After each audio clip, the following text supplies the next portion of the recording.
And to kickstart this wonderful day today is Mr. ANURAG Mathur. He's a partner at Strategy 8, which is part of PwC. And ANURAG is going to be talking on driving value through digital for your organization. So listen on, you'll get enough and more nuggets of information. ANURAG, over to you. Let's roll.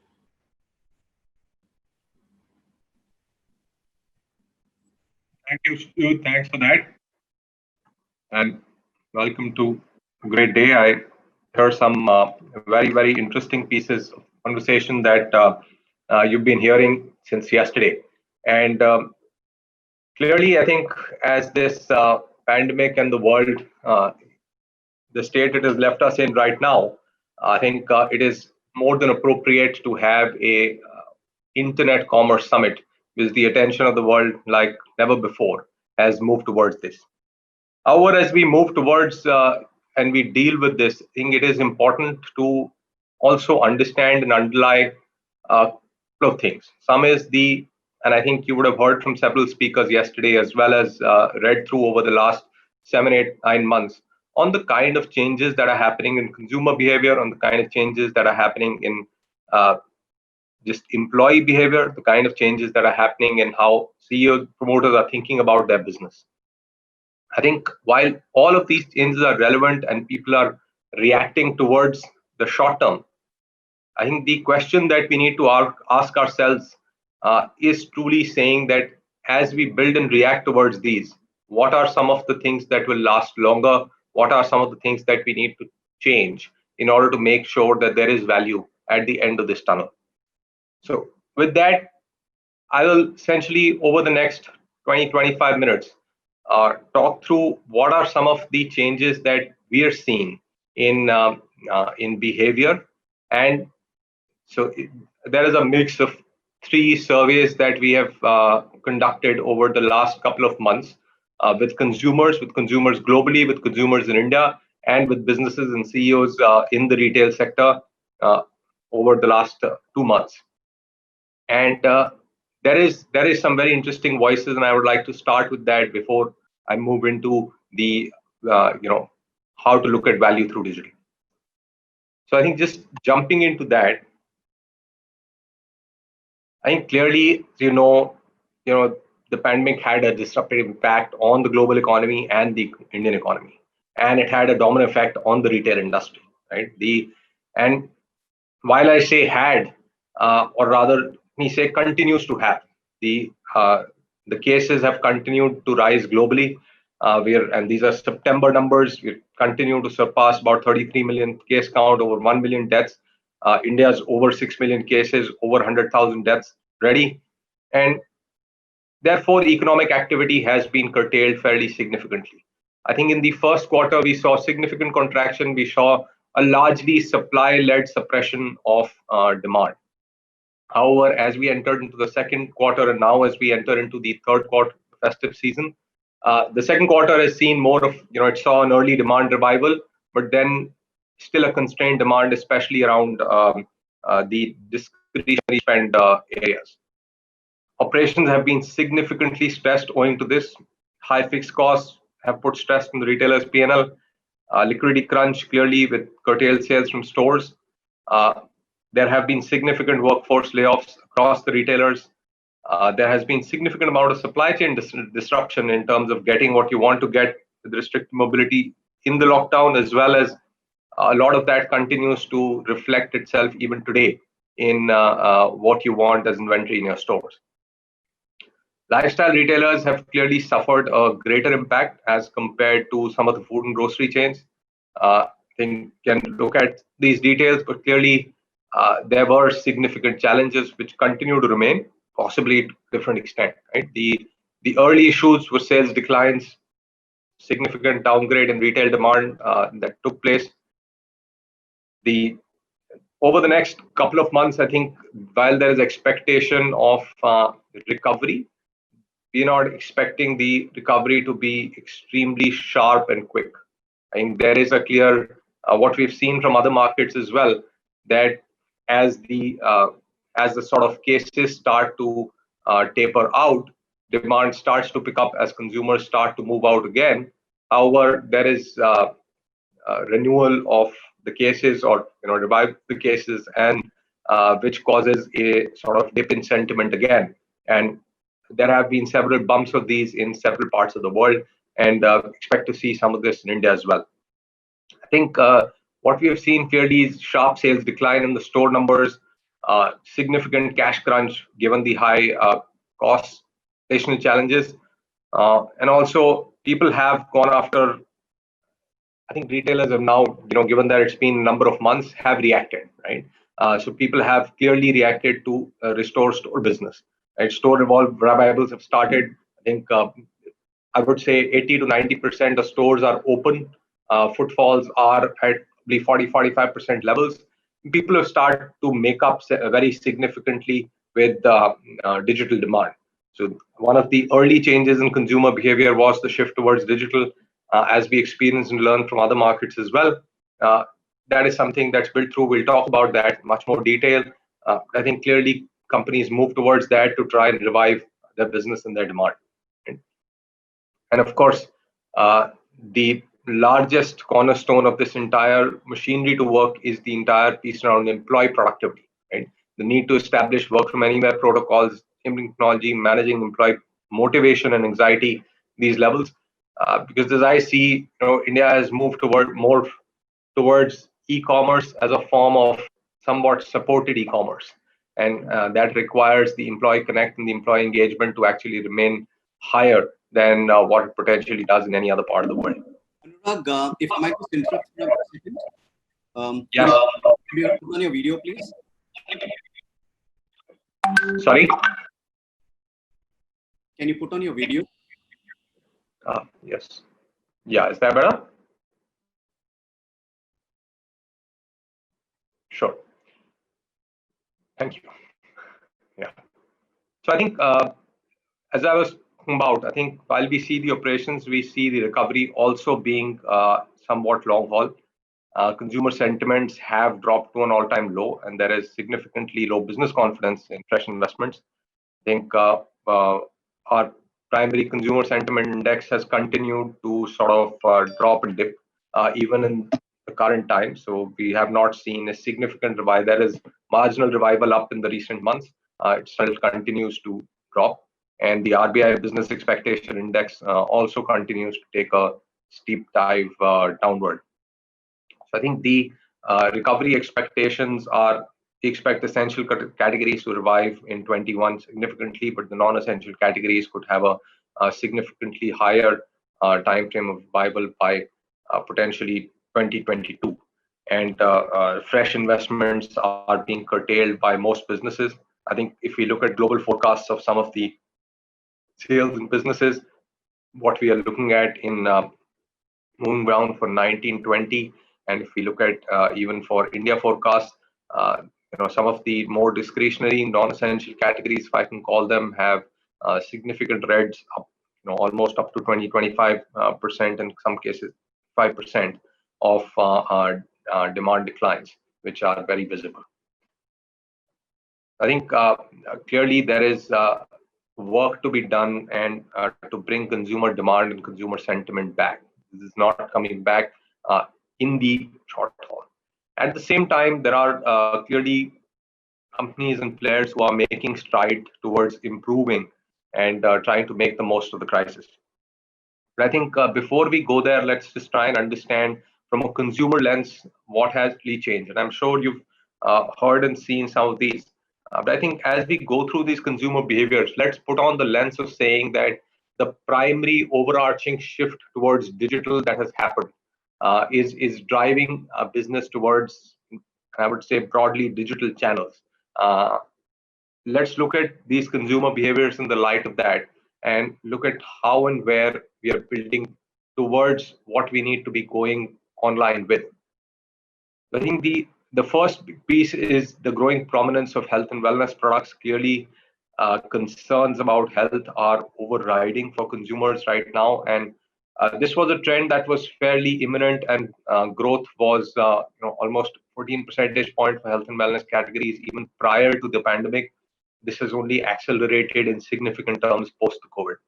And consumer requirement for look good, feel good has only, eat good, look good, feel good has only gone up fairly significantly.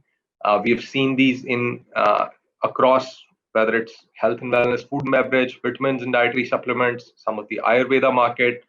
So we are seeing, I think, these are products that are significantly taking upward run. At the same time, as we look at moving towards the digital space, we need to look at how some of this is relevant to our business, because it is not just the obvious categories of health and wellness, but the broader consumer desire to be focused towards health and wellness. And some of this needs to come into the shaping of our communication, the shaping of our thinking, as we start to talk to consumers with products across diverse categories, including apparel and durables, not just food and grocery. I think the second big shift that we have continued to see in the Indian market is value conscious purchase. I think this is something that Indians have been far more value conscious even prior to the pandemic, as we've been aware of as a market. However, given the shift in salary structures, given the dip in entrepreneurial income, there is a clear expectation from consumers, and this is a more recent survey, uh, where consumers still talking about, on the short term, they are looking to spend much less on discretionary categories, much higher or better on essential categories. But on the whole, there is a significant shift downwards. They're expecting in spending on, or decrease in spend on number of categories. But I think the line also is that there is a fair number of consumer who's looking to not change their expenditure, and it's where the focus on bringing business back. But the question is that the critical question from a business standpoint today for us is, where is the consumer who's in the red and where is the consumer who's in the gray, and how do we reach that consumer who's in the gray? And as all of us try to reach out to that consumer through different pieces. I think the third big piece is clearly the growing prominence of the online channel, which again has been described in significant ways. The acceleration in the digital front end in India has been happening. The pandemic has only led to a even further acceleration of this trend. Consumers have already increased digital. So if you see the middle bucket, which is the and the last bucket, which is the new consumer survey results, clearly you see that post-COVID, there is a sharp increase in digital consumption, sharp increase in online buyers, increasing, or already existing buyers increasing their online purchase. The so-called last pole of grocery is also migrating on digital in a significant way, and that is critical for us, not just from a grocery standpoint, but from the standpoint of creating habits. Grocery is what is shopped often, and it creates the habit. And the increase in grocery consumption online, purchase online, is clearly will visibly drive a longer lasting e-commerce conversion or a digital conversion for consumers as they build through. And of course, a lot of this is continues to be supported by the infrastructure pieces that you see on the left, and whether it is data prices, whether it is simply coverage of commerce players and search, whether it is mobile phone usage, whether it is kind of data consumption that Indian consumers and subscribers are doing, right? All of this ultimately has led to a huge upsurge in online shopping. There is a sharp growth in e-commerce orders as compared to pre-e-commerce days, or rather, sorry, pre-COVID days. There is a sharp increase in customers from tier 2 and tier 3, and she spoke about this, and several folks yesterday spoke about this. Sharp number of increase also in people directly shopping from brand websites. So I think the question really in all of this is that, how do retailers therefore think about this? Yes, consumers have moved online, but do we put up our own website? Do we go direct to consumer? Do we start to pay more attention there? Do we do we dance better with the marketplaces? How do we get ourselves found in those marketplaces? While this consumer behavior is clearly great, but the ability to reach and navigate that is a difficult question. I think while we are talking about that, let's look at some of the other trends as well that our drivers and we believe can potentially stick for medium to long term. I think this trend of moving tier 3, tier 4, we strongly believe, based on recent research that we've done, that the decentralization of demand towards tier 3, tier 4 markets is something that will continue to remain for the medium term. Right? The bottom tier cities will witness a quicker recovery owing to the both the lower risks development. So if we see the top 100 districts, which currently account for close to 50% of India's GDP contribution. However, if you look at the current growth rates, they have been, over the last 10 years, they have been the drivers of business. However, as we look at the next 4 to 5 years, clearly the expectation of driving growth from the quartile 3 and quartile 4, right? The 500 odd districts that are in quartile 3, quartile 4 are expected to grow much faster. Definitely in absolute terms, the volume per district, the value per district is significantly higher in the top quartiles, and they can't be ignored.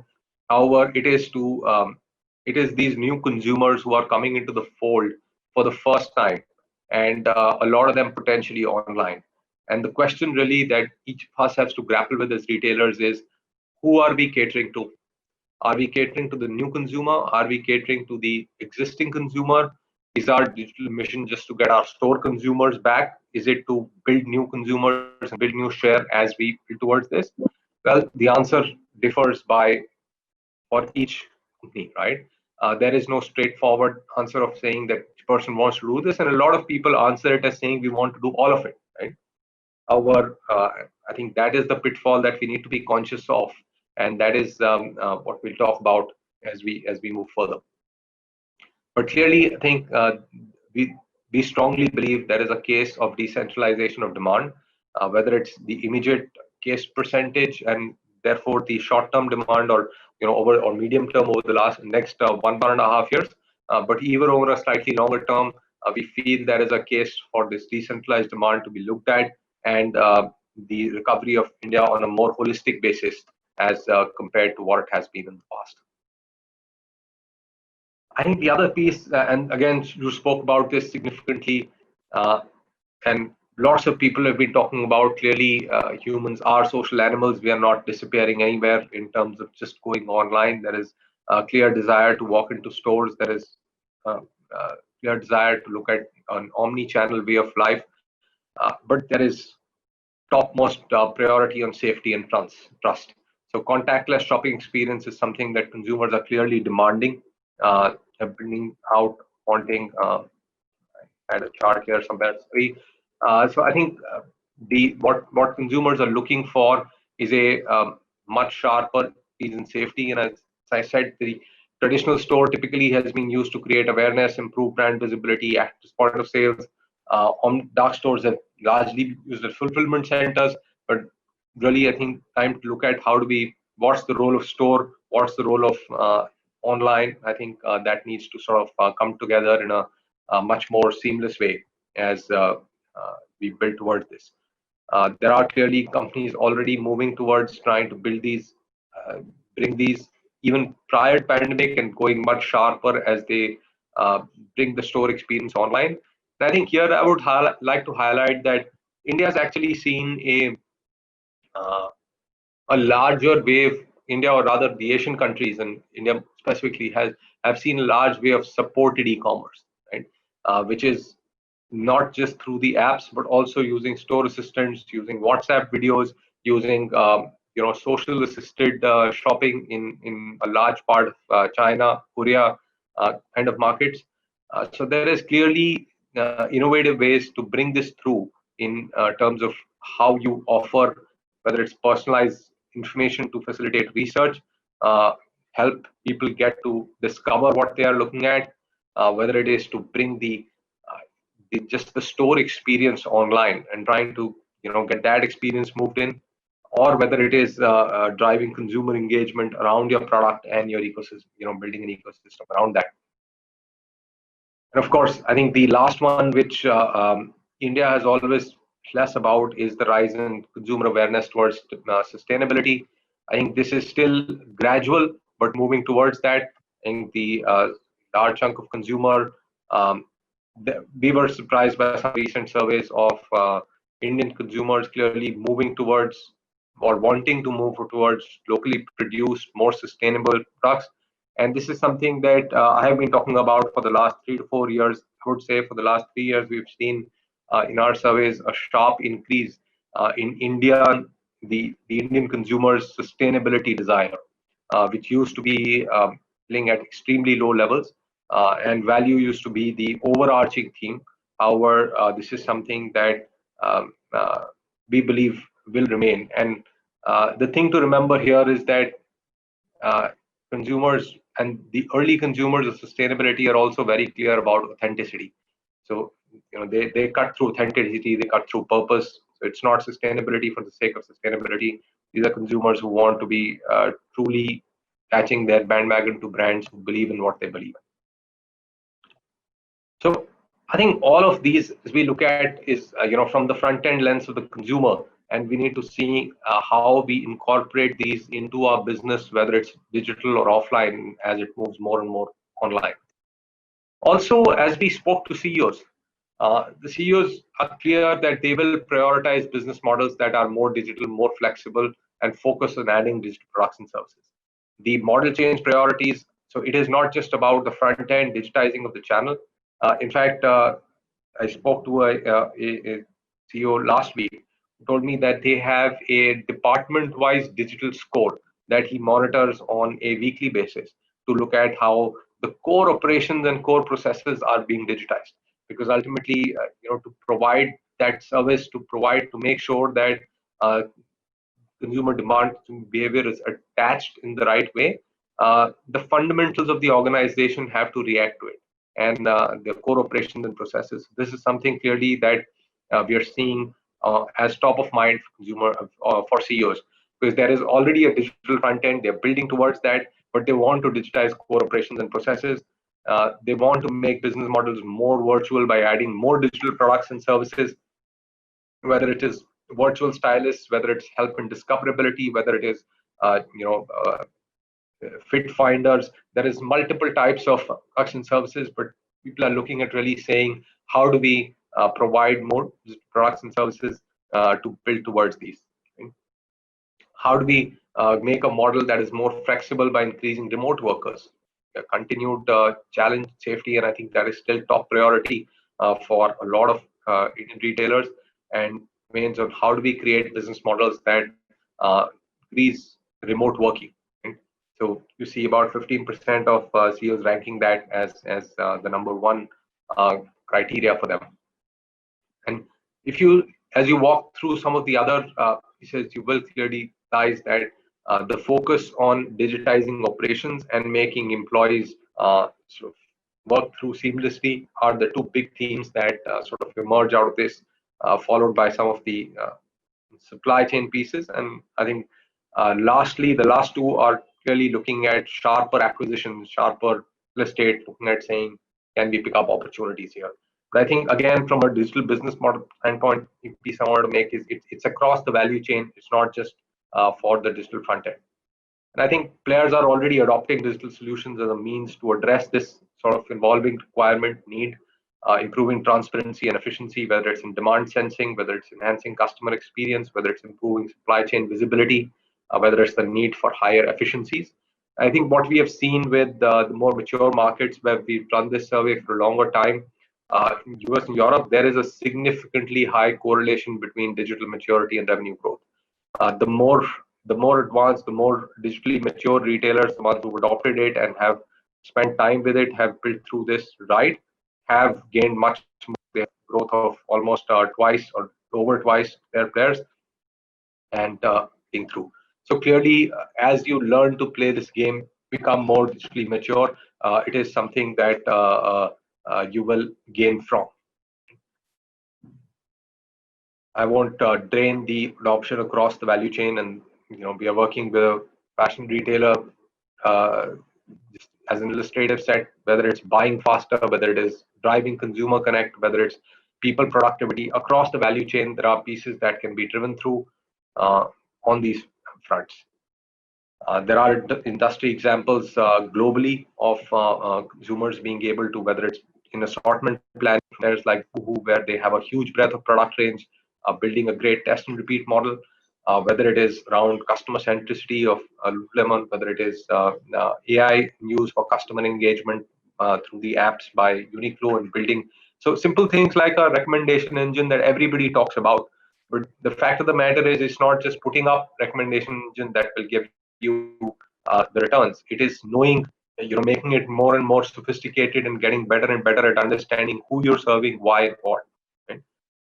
Despite all of this, and there is a significant interest of time, I will sort of over the next 5 minutes really up towards saying that there is a huge benefit, right, of moving towards digital.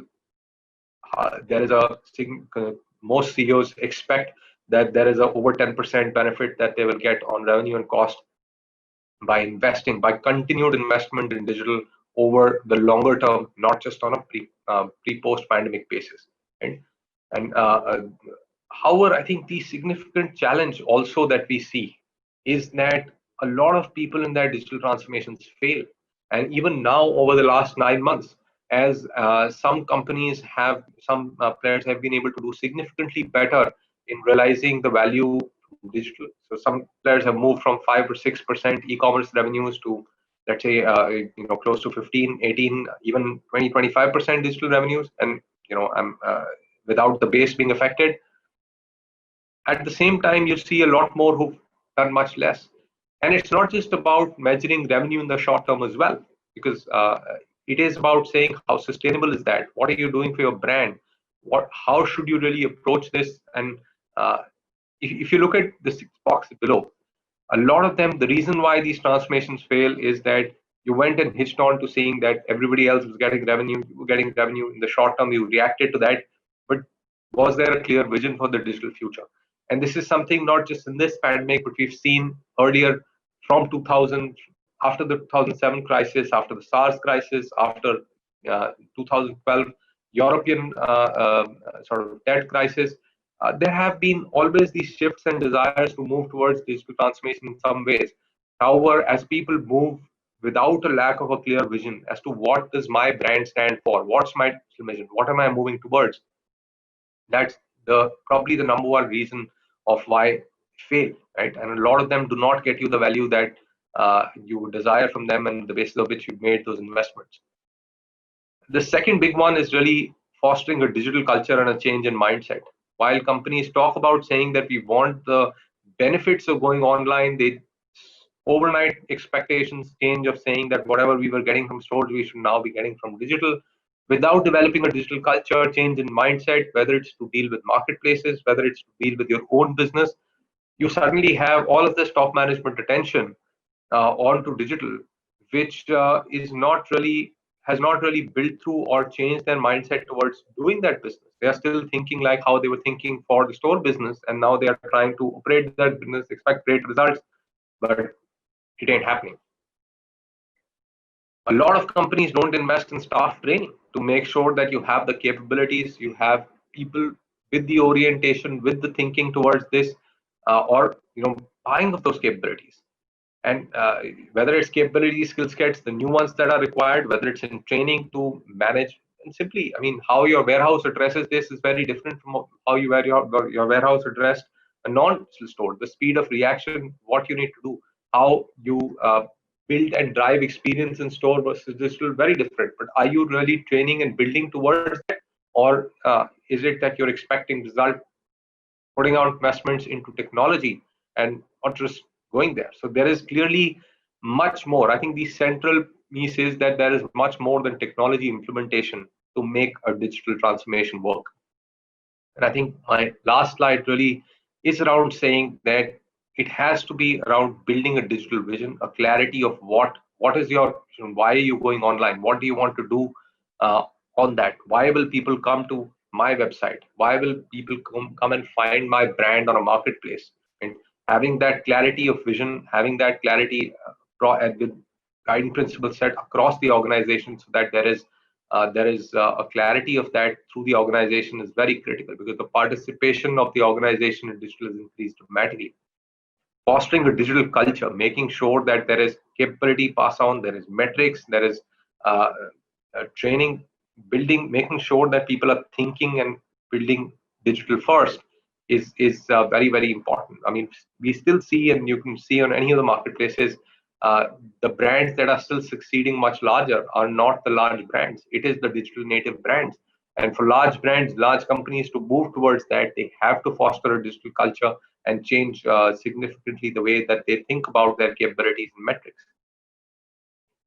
Of course, focus on value realization, because today a lot of it is a lot of focus just goes behind tech implementation, making sure that we are getting the technology in, we are adding features, we are putting the pieces, but what's the value? How are we tracking for that? What is the return? How is the build towards what we want to achieve? What is the objective? Still remains a big question mark, large number of places.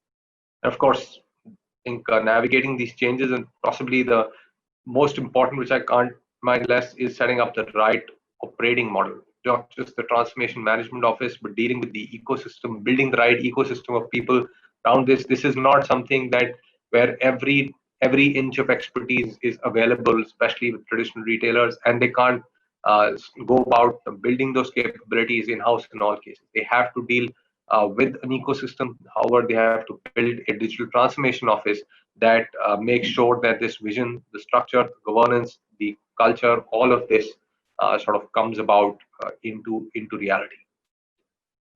So I will stop there with that. Ensure that if you have any questions, any pieces, please share them with the team. We'll be more than happy to address some of those as offline with you. So if you have an interesting discussion, I think look forward to interacting with some of you over the next few days. Thank you.